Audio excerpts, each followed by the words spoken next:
আমার খুব ভালো লেগেছে।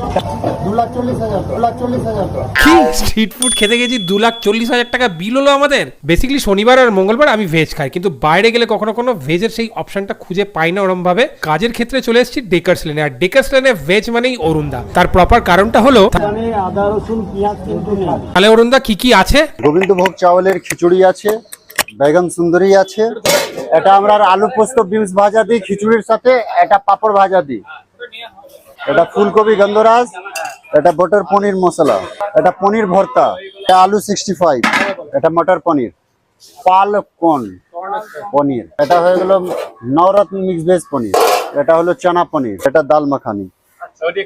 আমি নিয়েছিলাম পনির ভর্তা, সাথে ছিল গন্ধরাজ ফুলকপি আর 3টে তন্দুরি রুটি, সাথে চাটনি আর স্যালাড কমপ্লিমেন্টারি। গন্ধরাজ ফুলকপির থেকে পনিরের ভর্তাটা আমার খুব ভালো লেগেছে। পনিরের ভর্তার মধ্যে ভর্তি ভর্তি পনিরই ছিল, খুব ভালো কনসিস্টেন্সি আর খেতে সত্যি সুপার ছিল। ভাই নিয়েছিল পালক